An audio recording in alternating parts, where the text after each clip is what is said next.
Welcome into AWA Unleashed. I'm Chris Tubbs. Right off the bat, we're going to kick it off because we have got one of the most enjoyable conversations that I can remember. We're going to talk about enhancement talent. And you already see Mick, Karch, and George Schire. You know, guys, who sometimes we have these wrestling cards and they're on TV and all of a sudden it's like you join it in progress. We're joining this in progress because we have already kicked off the conversation. It has been incredible. We're going to talk enhancement talent, jobbers, whatever you want to call them. But first of all, I want to thank everybody again just for the great response from the Q&A.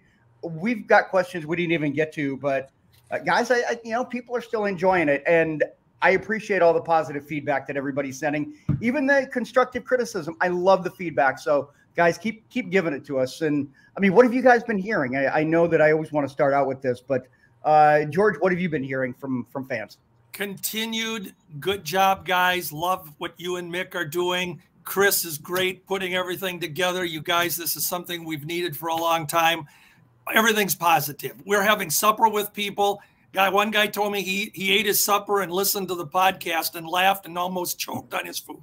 So we don't want to lose anybody. God, that's not good. Be careful when you're eating. Not exactly the endorsement we want. Oh, hopefully that would have been you.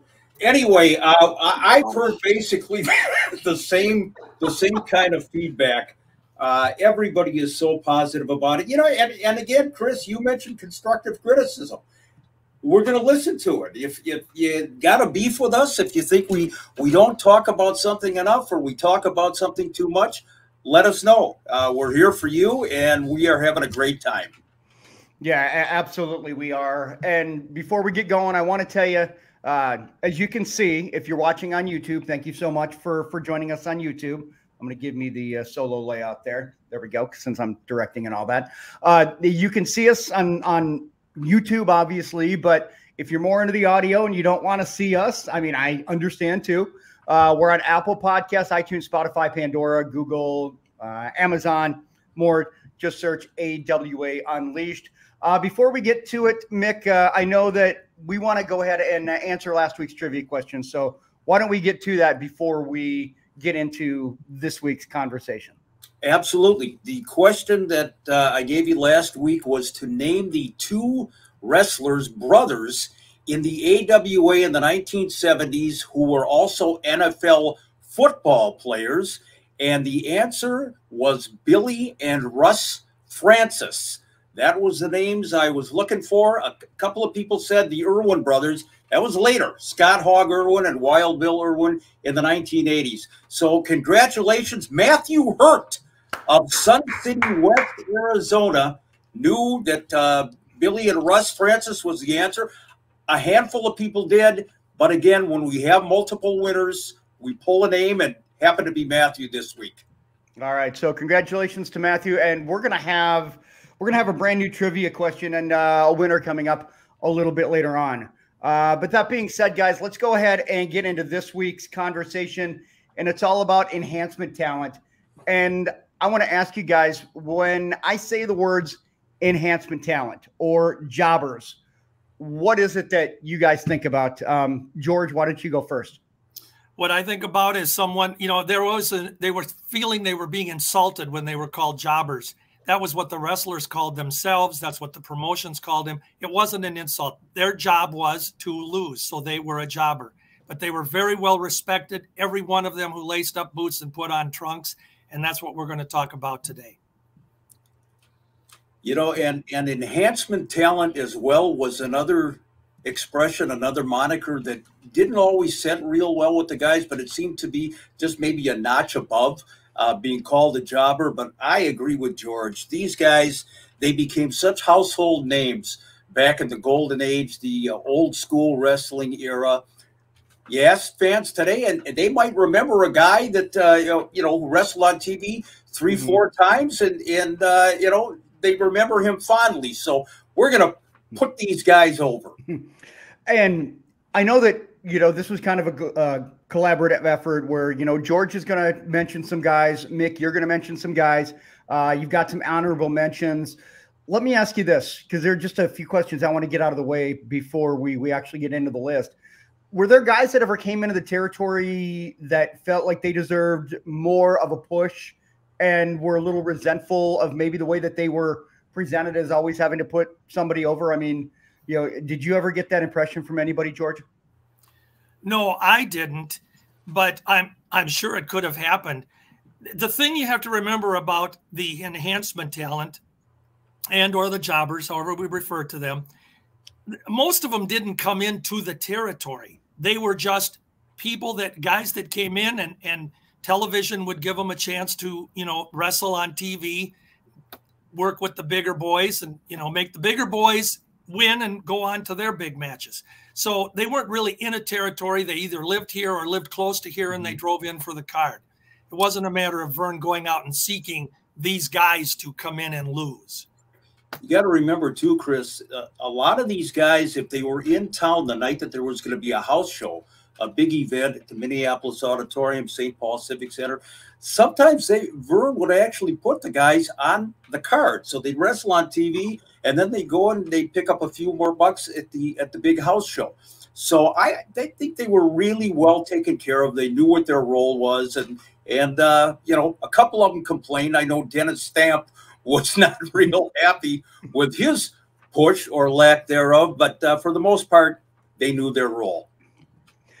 I know that we talk about these guys glowingly now, and this is the last thing I want to get to before we get into conversations here, but I know that we look at them fondly. Was there a time back then, did they have kind of a cult following, or, you know, did people appreciate or respect what they did then? Because, you know, now the way that the business is so open, we know that these guys made the stars look really good. I mean, if you didn't have a good enhancement guy, your star wouldn't get the shine that they needed to. Did they have the same sort of respect or admiration from the crowd that maybe we give them now? George, go ahead. Well, I think they did. There's that cult following. You know, you mentioned enhancement talent, and people right away come up with the Jake Millimans and the Kenny Jays and the George Gadaskis. You know, they have that love affair because they were regulars on TV. You got used to seeing, you know, Kenny Jay running into the turnbuckle and getting the kick to the face and being pinned. And yeah, so they became loved figures. But the bottom line is the enhancement guys, like Mick says, they knew their place. And when they were going to go against Larry Hennig on TV or Nick Bockwinkel, yeah, they were supposed to spend 5 or 6 minutes, and you know, Nick would manhandle them a little bit. They'd get a move or two in, but you know who was directing the traffic in the ring literally the whole time? It was the star, and they did what they're supposed to do. And Chris, you got to remember too, these guys would come in from Milwaukee or Chicago. They had a full-time job doing something else, and they were appearing on worldwide television. I mean, even if it was for 5 minutes, it's no different than somebody making a quick cameo in a movie, you know, and getting killed off right away. That is a horrible analogy. Oh, well, but you know what I mean? Really, in effect, that's what they did. But you know what? They got the opportunity to appear on syndicated television, and literally the AWA TV went all over the world. I mean, you tell me, you know, when a guy named Woody Wilson is going to ever be on television anywhere else but in the AWA. So they got a few bucks, they appeared on TV, and then they, you know, packed up the Halliburton and went back to Bangor, Maine. Well, and you know, a while back, Mick, you told the story about Hank Meadows and Larry Hennig and the sunburn story with Hank Meadows. And, you know, Larry deliberately made his life miserable for Hank Meadows. The poor man couldn't come out for the second fall because he was blistered. And those are the things that, you know, you laugh about. Poor Hank Meadows, he's just, you know, he's got a day job, whatever he did, you know, picking up garbage or whatever the guy did in his real life. And he comes in here and has this 6'100" guy, you know, as Roger says, big enough to go bear hunting with a switch, just manhandling him. So it was fun. You got a kick out of it. And we love Hank Meadows. All right, let's get into it here. I know that both of you guys, and again, we came up with a list. We're kind of going to go a couple of different ways. We got some fun ones. We got a little bit more serious guys that were, you know, stars that came in. Why don't you go ahead and kick it off with your first name here, George, and give us like a minute synopsis or so. My list is a little bit different only in that I'm particularly paying attention to stars that jobbed on TV, and I'll explain this. We had a regular television enhancement talent in the 60s by the name of Stan Pulaski. And he was under different names when he'd come in. Well, Stan Pulaski was a great professional wrestler, a full-time wrestler who worked other territories, main evented everywhere. But when he'd come in and work with Vern, he'd lose on television. There he is, wearing the Midwest Championship belt. He was over so big in Omaha, and he was Stan Vachon, the third Vachon brother in other territories. Many other names as well. But he was enhancement talent here. All right. What about your first guy here, Mick? My list, as George said, is a little bit different. My guys weren't stars really on much of a level, at least back when they were in the AWA enhancement era. But again, they became household names, and so many people remember them, and they really deserve, their spotlight. So the first guy that I want to bring to mind, and he's a good friend, is my buddy Frankie Di Falco over there in Waukesha, Wisconsin. There's big Frankie. I tell you what, this guy, Frankie, is a hell of a guy. He's a great friend. He was always a heel. I don't remember Frankie ever being a babyface, although he is now. And I emphasize now because he's still wrestling. He runs his own wrestling promotion, Brew City Wrestling, in Wisconsin, does a terrific job. And a couple of times a year, Frankie, dons the tights and gets into the ring, and God bless him. And I should say, I'm not putting these out in any particular order. I'm not saying this guy's better than the other guy or what have you. Yeah, it's just a list. Throwing him out there. But Frankie Di Falco's a hell of a guy. All right, let's get to your next guy here, George, because we're just going to go back and forth. So it's just going to be me just making those transitions. So what do you got here, Georgie? Well, one of the things about my list is that we had guys that were coming into the business, and it was going to be their full-time job. No pun intended. They were going to be a wrestler. Oh, well done. Well done. One of them was a guy named Jim Vallon. He was learning the ropes, so to speak. And he was here for training. And he wrestled on TV, and he got beat up every week. He'd have an opener in one of the auditorium shows and get beat up by a star. But he went on to become one of the biggest names in pro wrestling, the Boogie Woogie Man, Handsome Jimmy Valiant. And he got his start as a jobber. All right, what do you got, Mick, here? I have number 2 on my list. If we can bring his picture up right now, he was another mainstay in the AWA on television back in the 1970s into the 80s. Chris Curtis, my good buddy Chris, worked with him several times in the AWA. Chris Moulterer is his real name. He actually wrote a book just recently called, of all things, Job Man, detailing his career as a professional wrestler, as an enhancement talent. Chris was a consistent star on television, enhancement-wise. Came in many, many times from the Milwaukee area to work for Vern, and no AWA enhancement list would be complete without Chris Curtis. Can I add something here, Mick? I got to know. You said that some of these guys are household names. I agree with you. But are you seriously going to tell me that Jimmy Doo became a household name? I didn't say which household. In his own household, in the Doo Ranch. Yeah, and I wonder what the Doo was.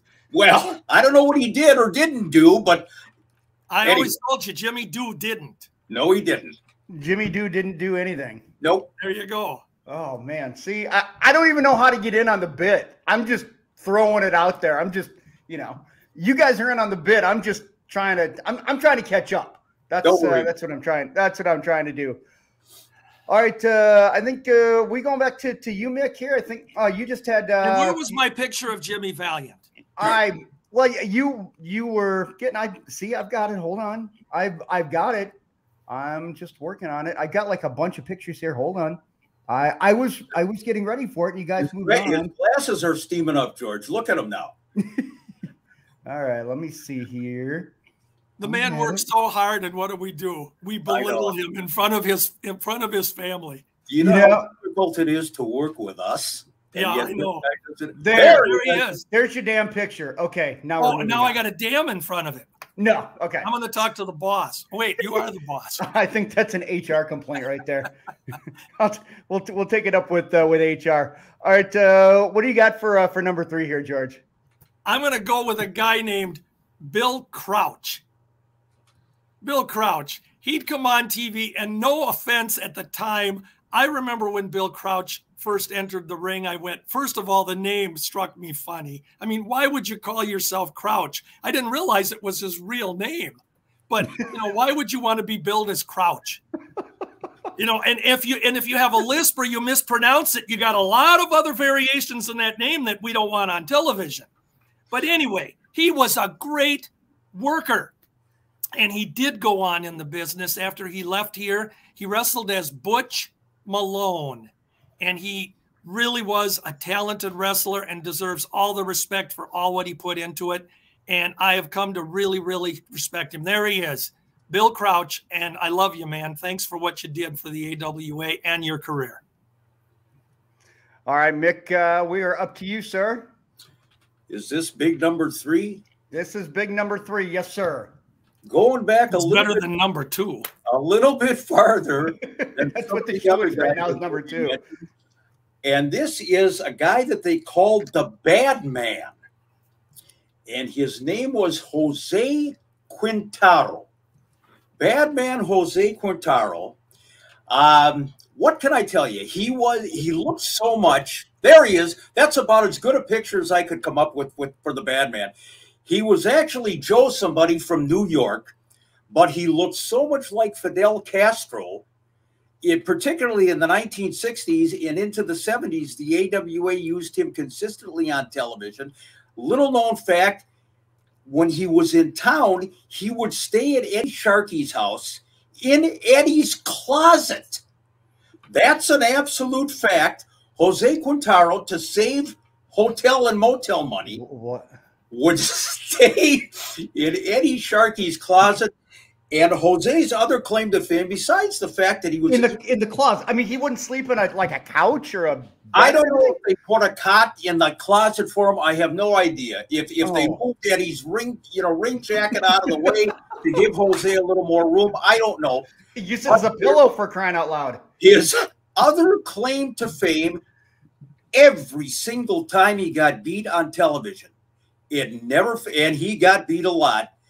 He would get up and he'd turn to the referee and he'd say, "You give me a fast count, you son of a bitch." That was Jose's claim to fame. The referee could have been in slow motion, but it was always too fast for Bad Man Jose, the man in the closet. You got to think about this. If he's from Cuba or allegedly from Cuba, Eddie Sharkey's closet was probably the Hilton compared to where he came from. Well,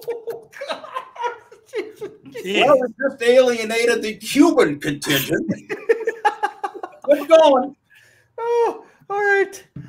What do you got here, Judge? Oh man, I'm having a blast because I know a lot of these names, you guys, and I don't know a lot of the stories, so I'm like legitimately hearing a lot of the stuff for the first time. So, what do you got for number 4 here, George? Oh, I was going to say Quintaro did have one match on TV where he teamed with Tiny Mills. And you got to think they kind of looked alike with the longer hair and stuff at the time. And of course, Tiny was the star, and Jose did his normal lay down on the mat. Here's my next guy. This is a guy who, sadly, we lost him. I mean, literally, he died after a match on TV. Guy Taylor. And if you can get that picture up there, Chris. Guy Taylor was a regular enhancement talent guy in the 60s, but he was a name star in some of the Southern rings. He had some success.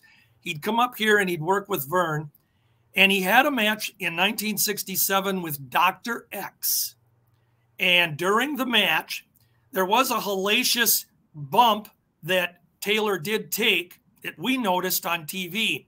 But after the match was over, Taylor was in the background and he collapsed He died. He had a heart attack. That's what it was labeled as. Very briefly, I had a chance to talk with the doc about this back about 20 years ago, and he was especially moved by the fact that during the match, he said he remembered that Guy told him he didn't feel good. And Doc was working with him, and he said, we went ahead and we were going to do the finish. And he said, it always bothered me. Now, this is Doc. It always bothered me that after that match, just shortly after, Guy Taylor collapsed and passed away. It made the paper, as you saw the clipping. So that was one of those times where it was real. But Doc did say, he says, he told me he wasn't feeling well. Now, I don't know if that's a prelude to what happened, but I'm guessing it was.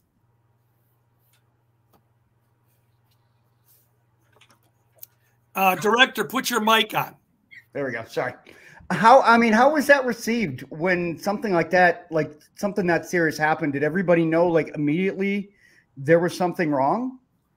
Well, I don't know about everybody. I just know that when I talked to Doc about it, because he was the one that was in the ring with him, and he said we were going through the match, and Taylor, mumbled to him that I'm not feeling well. So something was wrong. And then, of course, the bump he took, I don't know if that led to it or what, but he was having a heart attack. No doubt. And they did make a deal of it on television the following week that, we're very sad that we lost Guy Taylor. And he was a recognizable name. If you turned on All-Star Wrestling for about a year and a half, Guy Taylor was usually one of the guys on the card. All right, Mick, you're up. Just a sad story, and you can't really take anything for granted, especially in the wrestling business. And it's interesting too, Chris. And of course, now I got to try to be uplifting and comedic after we talked about the Guy Taylor incident. But the only time you're ever going to be comedic is if you're walking down the street with your burger from Burger King and your family-size malt. I'm telling you, they should put Sunkissed on the front of your sweater. Anyway, we were going to go on to one of the most recognizable enhancement talents from back in the day. And if we can get his picture up on the screen, Chris, Angel Rivera. Angel Rivera, George has mentioned him before, Larry Hennig pounding Angel Rivera. There he is. And again, now this is before the match, and the guy already looks like he's gone 45 minutes and got pinned. There's a Charles Atlas body if you ever see Oh, are you kidding me? This guy right now, this is the introduction to the match, and it only got worse from there. Angel would come in from Chicago, again with the guys that would come in and pick up their $25-50. Great guy, Angel. Spoke broken English. And what I remember here's a little backstory about Angel Rivera. Two things. Every time he was going to take a bump, like from Larry Hennig giving him the axe, Angel would say, "Ay caramba," and he would do a tailspin to the mat. This became like his regular finish, literally. The other thing is that Angel would come in with his wife, Ann, who was a wonderful lady. Got to know Ann real well, and when I was at the TV studio matches, I'd look over at Ann as Angel was wrestling. And right when the finish was coming up, when Angel was going to do that swan dive, she would look over me and she'd wink twice. And for some reason or other, she just wanted me to know that Angel was taking it home. And, within a minute, ay caramba, Angel Rivera was gone. So another signal you missed, Karch. She wanted to go home with you. Well, I can only hope, but Angel probably weighed about $110, with an anvil on his back. Yeah, but compared to Angel Rivera, you had the body of Bruno Sammartino. Come on.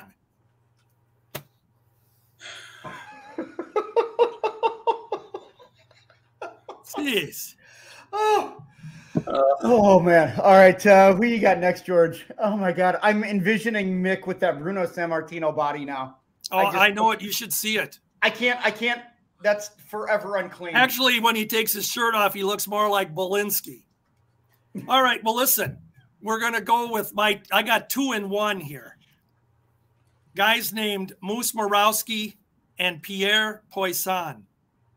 Moose Marowski was a big star down in Texas, up in Canada, Pacific Northwest. He worked in the AWA in the 60s, and he would job week after week on TV as Stan the Moose. Well, in the 70s, he was There they are right there. Yep. He was repackaged, and he became Moose Marowski, and he got a little bit more of a push here. And then he was teamed with a guy named Pierre Poisson, who Vern Gagne himself trained in the 1969 season. He was here as Buster Matthews, working opening matches and TV cards. And he went on to become Gillis. I think it's pronounced Gillis. The Fish Poisson. He was Louis Cyr in the WWF. He was Alex the Butcher. He had a great career as a star. And then Vern brought him in here as Poisson. And they were a mid-level tag team in the 70s that were very good workers.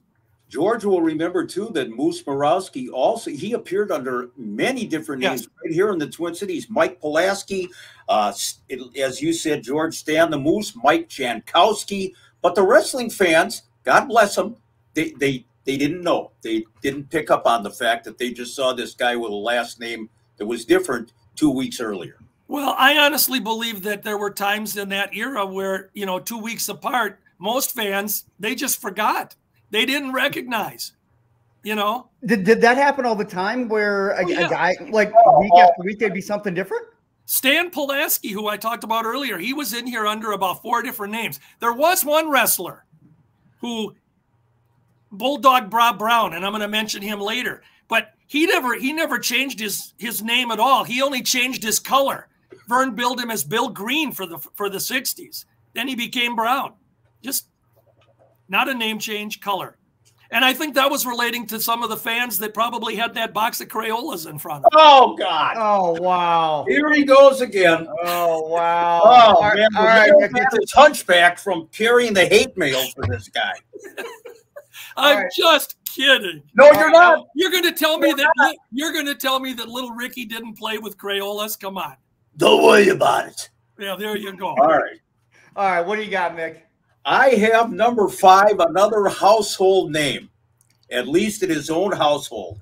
One of the AWA Enhancement Talent mainstays, our good friend, Tony Leone. If we could bring Tony's picture, his mug, up on the screen. Boy, there he is. That's about all we can do for you, Tony. Tony Leone in the 1980s was a regular, and I mean all the time, on AWA television. I never saw Tony win a match ever. Every once in a while, an enhancement guy, they'd give him a win. Not Tony. I believe he was 0-712 by the time he retired. The one memory that I have about Tony Leone, I actually was doing TV for Vern at a taping in Whitewater, Wisconsin, I believe. And there was a guy that they were billing as Billy Jack Strong. And he wrestled Tony Leone. And Tony took the biggest backdrop I have ever seen a human being take. He literally went into orbit. I'm surprised, he almost hit the ring lights. Billy Jack Strong probably weighed about 285, and Tony Leone weighed about 220. And I'm telling you, he launched him. So Tony Leone's claim to fame, besides that wonderful one-loss record, was going into orbit missile-like, courtesy of Billy Jack Strong. I thought Tony Leone looked a little bit in that picture like Jose Quintaro. They could have been wrestling brothers. Thanks for that. What do you got next, George? I want to talk about a guy who was a regular in the 60s on television, and he was one of those guys that when you saw him, you always knew you were going to get a good match out of him. He was a talent. He wasn't just a weekend enhancement guy. He had been around the circuits. A guy named George Catalina Drake. And very good-looking guy. There he is. You see he's got a decent build. And George was often teamed with guys like Eddie Sharkey or Bob Boyer, or he'd put him in with some other star, but you always knew George was going to take the fall here in the Twin Cities on TV. I will tell fans that if you're interested and you watch the old Adventures of Superman television show from the 50s, George Drake has one episode that he's in. He plays a wrestler, and it's called, the episode is titled No Holds Barred. So if you're interested, go look it up. And sadly, George ended up taking his own life in 1969. And real name was Roland Hogg, H-O-G-G. I guess you can understand why he went with Catalina Drake.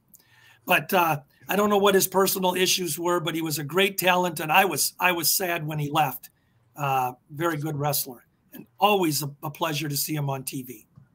Just as a follow-up to that, Dixie Jordan, who at one time was married to Eddie Sharkey and wrestled as Princess Little Cloud, Dixie knew George very, very well, Catalina Drake. And according to Dixie, he was one of the nicest guys that she has ever met in the business. So, yeah, again, just a sad deal. Before we go to the next one on the list, Chris, I want to reiterate, as I've kind of taken the lighter approach to these wrestlers, we as a collective unit, and especially me, have nothing but utmost respect for every one of these wrestlers that got into the ring. I don't care if they came in, and got their $25 and went home. They did stuff that none of us can do. They took the bumps. Thank you. Absolutely. Yes. Absolutely. And I concur. Yeah. And believe me, I mean, we're having fun right now, just reliving some of the memories, but they are great memories, first of all. And they were, they're weekend warriors, a lot of them. Mm-hmm. So if they came in and they weren't in 100% shape, they went home with contusions and bumps and scrapes and bruises for $25, $50. They have my utmost respect. So if there's anybody out there that thinks we're not respecting them, that's not so. Yeah. And I just want to say that you asked at the beginning of the show, Chris, about, these guys having cult following and becoming household names, the Angel Riveras, etc. They became cult figures because when we turned on All-Star Wrestling, whatever that TV loser, that jobber was, we recognized them. We appreciated what they were doing. And we looked forward to how they were going to lose tonight. We knew they were going to lose, but they were very much a part of the show. And I, like Mick, I appreciate them and I applaud them. Yeah. I think there's got to be a lot of respect that's put their way because they did a lot of things, like you said, Mick, that the regular person could not do. And I know we look back on it and you guys look back on it fondly. And there are a lot of, stories. I think part of their job was to come off as kind of a lovable loser. And that's part of it. And I think when you think of lovable and you think of goofy, it's laughing at the antics. It's not laughing at the person. And I think there's a very distinct difference when we're talking about that, guys. Yeah, I wanted to make that very clear. Yes. The other thing that I would say real quick, Chris, is in this day and age, you don't see that kind of a wrestling match. You don't see enhancement talent per se. You might have 5, 6 main event quality matches, on a WWE or an AEW. And we saw these guys 2 out of 3 falls, back in the glory days of wrestling. So fans today really don't have any comparison, to that era. But again, utmost respect. And I'm directing this to one particular individual out there who shall remain nameless. And I'm just going to say we absolutely respect what they did. And this is all in fun. Yeah, absolutely. And is worried about that halfway point, guys. I know that Mick, this is your turn. Go to your number 6 here. Number 6, another very familiar face to wrestling fans in the Twin Cities on the AWA network is our good buddy out of Milwaukee, Cesar Pavon. And if we can take a look at Cesar, there he is. Cesar is 90-some years old right now. He's still alive and kicking in the Milwaukee area. In the 1970s, he actually had his own wrestling school in the Milwaukee area and helped to promote some shows out there while simultaneously coming in for the AWA to work on television. Great guy, and God bless him. He's still here.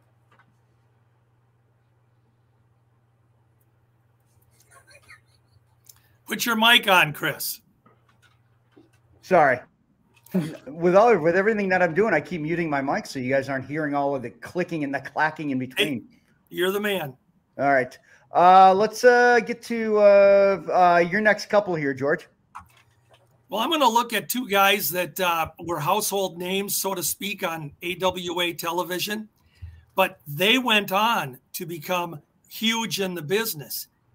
And if you were out in the Pacific Northwest in the 70s into the 80s, there was a tag team called Kurt and Karl von Steiger, two hated Germans. And they were still not politically correct with, our ethnic groups in the 70s.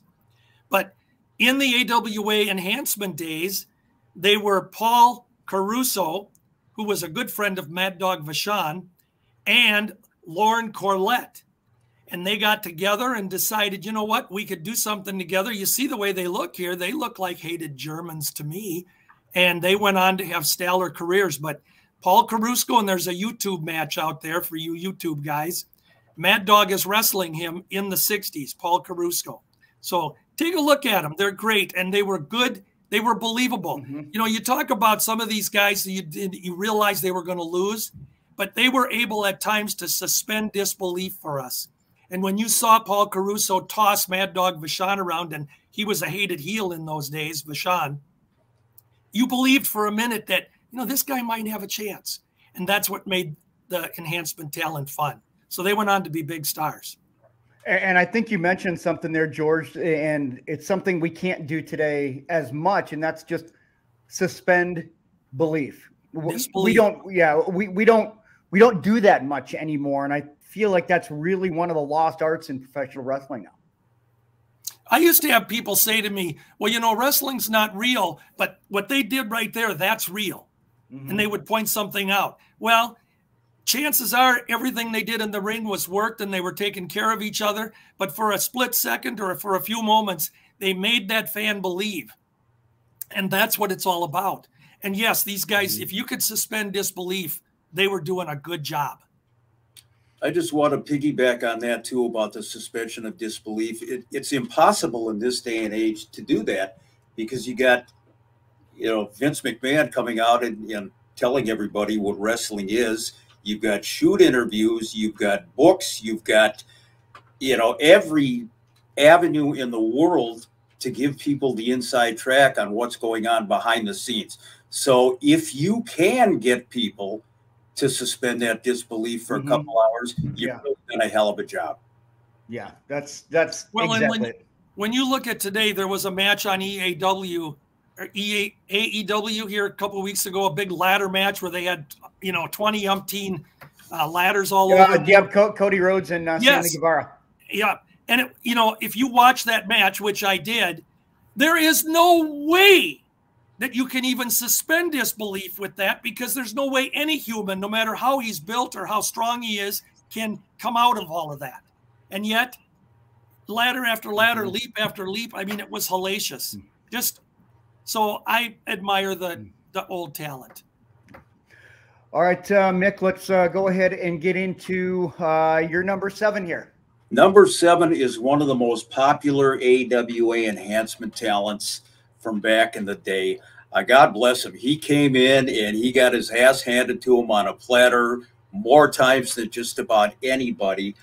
He's a Facebook friend, Facebook presence, and there he is, Nacho Barrera. Nacho was one of those guys, when you ask somebody, hey, do you remember the old days of All-Star Wrestling? And the enhancement lists that will come up invariably have the name Nacho Barrera on them. And funny, I don't have any, cute little stories about Nacho other than to say, I mean, this guy was so loyal to the cause and became such a beloved figure and character on AWA TV. And again, Nacho's still out there. I'm very happy and proud to call him a friend. And again, one of the most recognizable of the enhancement guys is Nacho Barrera. All righty, George. Let's get to your next one. We're going to talk about a guy named Black Jack Daniels. And if you watched All-Star Wrestling in the 60s and into the 70s, just about every week or every other week, Jack Daniels was on there. And he was one of those guys that looked like an average built guy, but he was bigger than your dad.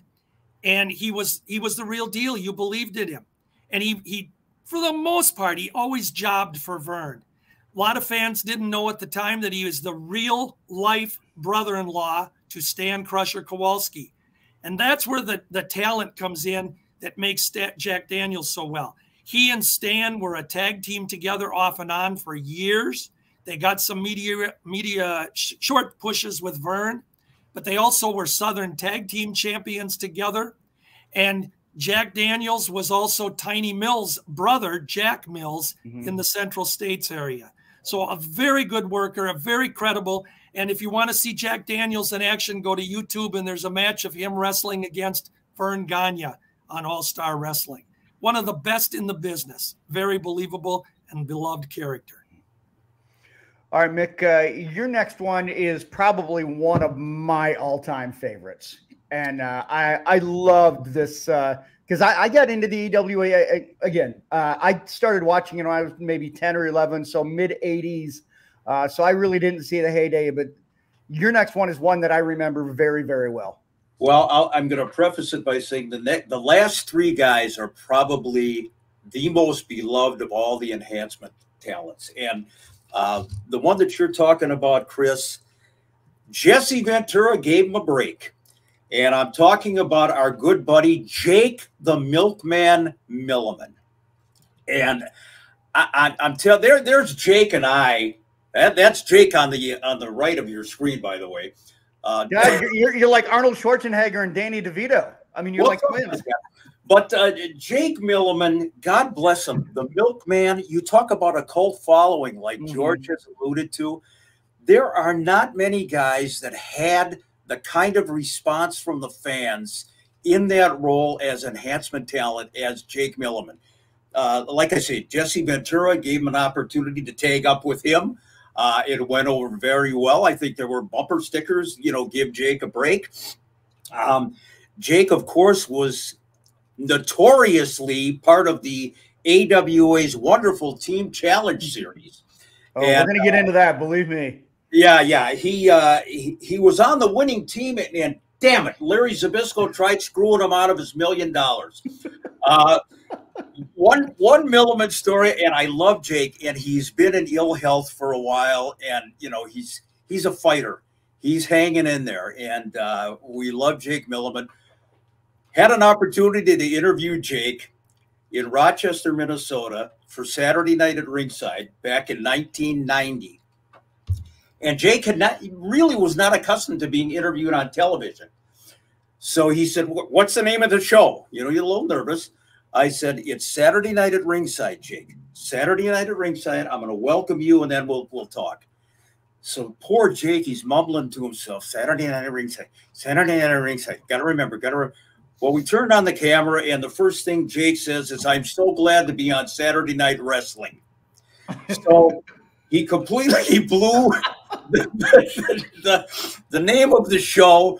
But nonetheless, what a guy. And I can't begin to tell you how much I admire his personal struggles right now with his health, how he's fighting tooth and nail. He's continued to kick out. We love you, Jake Milliman. I would like to just add on Jake Milliman that Mick and I did a Q&A session at the Iowa Wrestling Hall of Fame a few years ago, and there were AWA guys there like Larry Hennig, Baron Von Raschke, Jim Brunzell, and our buddy Jake Milliman was among them. And from the crowd that we had, the people that were there listening or participating in our Q&A, Jake Milliman got as much of a cheer and applause as any of the other stars that were there. he's that kind of a cult figure and really a super guy. And God bless him. Yeah. All right, we got about 10 minutes here, guys. So let's go ahead and finish it up here. I know you got your last one here, George, and then I know Mick's got a couple more he's got to get in. So let's get to your number 10 here, sir. I'm going to do one that if you put the picture up, this guy was in the AWA for a couple of years in the early 60s, became a pretty much a household name as far as the television enhancement talent. And yeah, there he is, known as Masked Man. Well, he wrestled without the mask here as Tony Nero, and he was a big star in the business. He wrestled a lot of territories and was always good, worked under the mask. The reason I put this picture up here is unknown to so many fans is that when I told the Harley race story last week about Harley getting stabbed and being out of action for 3 weeks, his commitments in the ring in the AWA, along with partner Larry Hennig, were filled by Tony Nero, unknown to anybody in the AWA, fans included.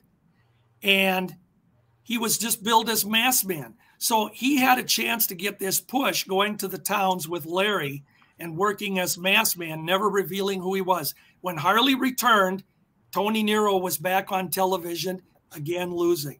And I think that's one of the nicest stories I've ever heard about a wrestler who got a push, and Vern felt well of him enough to put him in that role. And he wrestled well over a dozen, 15 matches with Larry on the road. And last two for you, Mick, here. We got about a little less than 10 minutes here. So what do you got? Because you've got your last two coming up, and then we've got an honorable mention, rather, if I can spit it out, and we'll go through that quickly. The last two, I think, are going to be pretty obvious to everybody, Chris, in terms of the enhancement talent that was beloved by the wrestling fans here in the state of Minnesota around the AWA. If we could get the first guy up, he, of course, is legendary around these parts. I'm talking about the late George Scrap Iron Gadaski.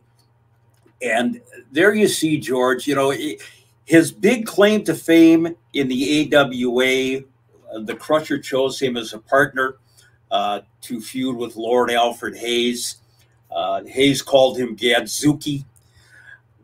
George Gadaski did everything. He wrestled, he refereed, and he set up and tore down the ring. And then he would drive from one city to the other to get the ring ready, to get everything set for the next show. One time at the Dykeman Hotel, we're sitting having a conversation, and George said to me, he said, "Do you think they really appreciate what I'm doing?" I said, "George, everybody appreciates what you're doing." He worked so damn hard for so many years, and unfortunately passed away, brain tumor, many years ago. One of the nicest guys you could ever meet, George Gadaski.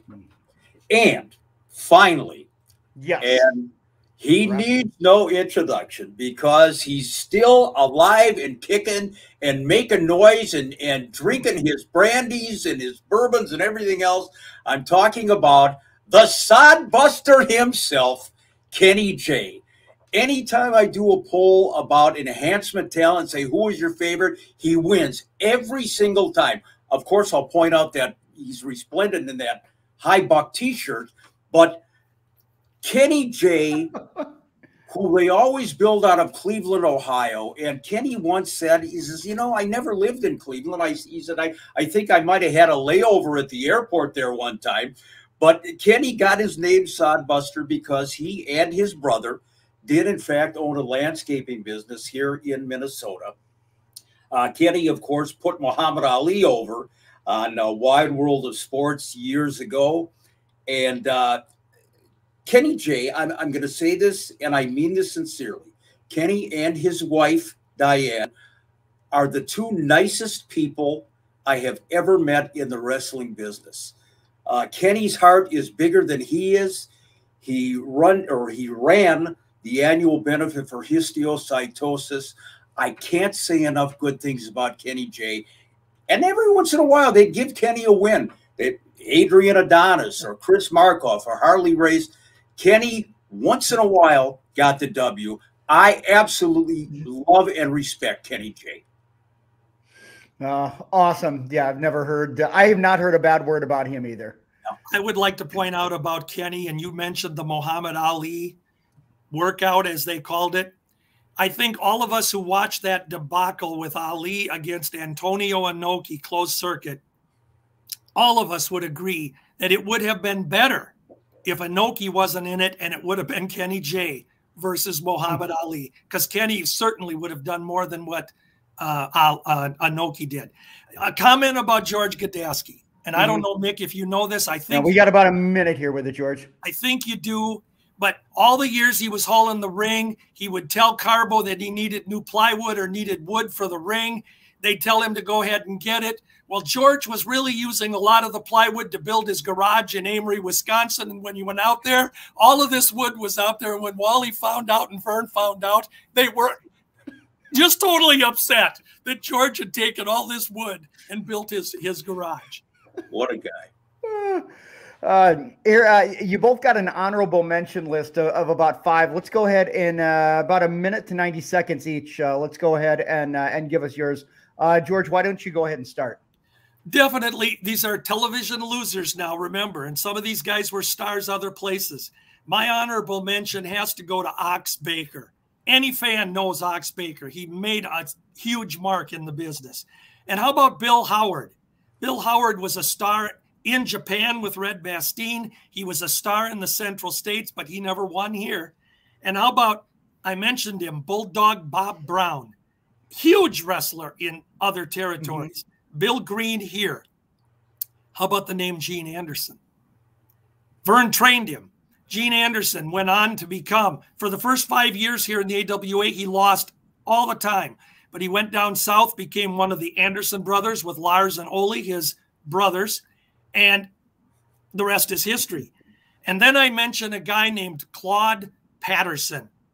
Oh boy, in the 60s, Larry Hennig and Harley Race went against Claude Patterson and a partner, I don't know how many times. And Claude Patterson went on after his stay here to become one of the biggest African-American wrestlers in the business, made a lot of money. He was King Thunderbolt Patterson. And he's a nice guy too. There were some issues at times, but great guy. And he was one of my great honorable mentions. All right, I got what you got for you, buddy. Honorable mentions, I could have had hundreds of these, but me too. The ones that I want to mention right now always gave a great account of themselves. First of all, the legendary Tom Rocky Stone. Our buddy Steve Hall over there in Milwaukee, got to put him on the list. Sonny Rogers, who would come into the AWA periodically. Sonny trained a lot of wrestlers in the Chicago area. Herman Schaefer, all 6'7", 300 pounds of Herman Schaefer, the modern day Herman Munster. Herman Schaefer, one of those legends in the area. I mentioned Woody Wilson earlier on. Woody was billed out of Bangor, Maine. I don't know if he was ever in Bangor, Maine. He always tried to break up a brawl on television, and he was the first guy that was tossed out of the ring every single time with his tongue hanging out of his mouth to boot. I don't know how he managed never to bite his tongue. And finally, along with Cesar Pavon and Angel Rivera and that crew, is a guy, Armando Rodriguez, a regular here in the AWA, the glory days of the Enhancement Wrestler. And again, much respect to all of them. I echo that so much. Much respect to all of them. But I have got to say about Herman Schaefer, I know that he has only one fan, and I'm not even going to mention his name. But I'll tell you this. Herman Schaefer, Mick said he was 300 pounds, 6'9", whatever. He was. He was the most awkward man to ever step in an AWA ring. And his most noted attribute was in the middle of his belly. He had a crater, a scar, whatever it was. Honest to God, this man was disfigured like you wouldn't believe. Herman Munster, oh my God. How do you like a guy that goes after somebody's physical Wow. Disfigurement. Wow. Well, all right. That was you're in that crevice. I know. I understand. Yeah. All right. Got a couple minutes here, guys. Let's go ahead and what are we doing next week? We honestly have kind of briefly talked about it. Let's a quick production meeting on the air. I know Crusher or Bruiser. Is that kind of, have we talked kind of gone that direction? Is that what we're doing next week? Crusher, Bruiser, kind of combine them together because I know they're kind of intertwined. Sounds good to me. Yeah, I think that we definitely should do the Crusher and the Bruiser. And I will just say before I do the Crusher and the Bruiser, it will never be the Crusher. So get it straight right now, folks. It's the. All right. I know that's a big word for some of you, but the. All right. Plug him. That being said, Mick, let's go ahead and give the trivia question. We got about 3 minutes left here before we're going to run out of TV time here. Oh, boy. All right. If I could get the Sunkissed Levin to shut up for a minute. The trivia question this week actually has to do with the Crusher. Whenever Crusher had a feud with one of the bad guys back in the day, he would do something on television to antagonize him, to set up the main event at the Minneapolis Auditorium. I want to know, what wrestler did Crusher on television throw vegetables at? Tomatoes, lettuce, carrots, and why did he do it? Or you got to go back a long way for this one. If you know the answer, you're going to win some stuff courtesy of me. Yeah, and all the information is there. You can email Mick or George. And again, their emails are right there. Guys, this has been fun. Hopefully people enjoy it. And again, to reiterate, this is done with the utmost respect to those individuals that were enhancement talent because their job was hard. It was difficult and it was enjoyable for the fans. So this was all done with respect to them, laughing at their antics, but respecting who they are as individuals and respecting them as performers. Is that fair to say? Absolutely. And they knew their role. And again, they probably laughed right along with us. All right. Absolutely. Again. Love all right. There it is, guys. Hey, good stuff. And I'll catch you next week.